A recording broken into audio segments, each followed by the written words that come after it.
अस्सलाम वालेकुम नाज़रीन। धरती टाइम्स सां गॾु आहियां अब्दुल अज़ीज़ जतोई। नज़र विझंदासीं ताज़ा तरीन हेडलाइंस ते।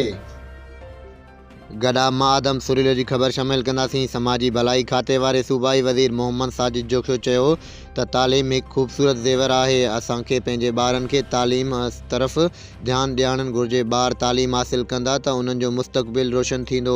ॿार असांजे मुस्तक़बिल जा ममार आहिनि। अहिड़नि ख़्यालनि जो इज़हार हुन एम्बलिश स्कूल सिस्टम पारां स्टील टाउन जे क़ाइदे आज़म पार्क में मुनक़िद कयल एवार्ड तक़रीब सां ख़िताब कंदे कयो। तक़रीब में पाकिस्तान पीपुल्स पार्टी ज़िला मलीर जे सदर सलमान अब्दुल्ला मुराद, MPA शाहीना शेर अली बलोच ऐं एम्बुलेंस स्कूल जे डायरेक्टर सर सोबत शाहिद इंफॉर्मेशन सेक्रेटरी मीर अब्बास टालपुर इमदाद जोखियो आगा तारिक पठान समेत ॿारनि ऐं उन्हनि जे वालिदैन वॾे अंग में शिरकत कई। उन मौक़े ते सूबाई वज़ीर मोहम्मद साजिद जोखियो शागिर्दनि जी बहितरीन कारकर्दगी ते शील्ड ऐं इनाम पिणु तक़सीम कया। उन मौक़े ते समाजी भलाई खाते वारे सूबाई वज़ीर मोहम्मद साजिद जोखियो चयो त एम्बलिश स्कूल सिस्टम बहितरीन तालीमी इदारो आहे जंहिंमें ॿारनि खे मयारी तालीम ॾिनी वेंदी आहे ऐं एम्बलिश स्कूल सिस्टम इंतिज़ामिया जी बहितरीन सालियानी ॿारनि जी कारकर्दगी प्रोग्राम मुनक़िद करण ते मुबारकबाद पेश कयूं था। हुन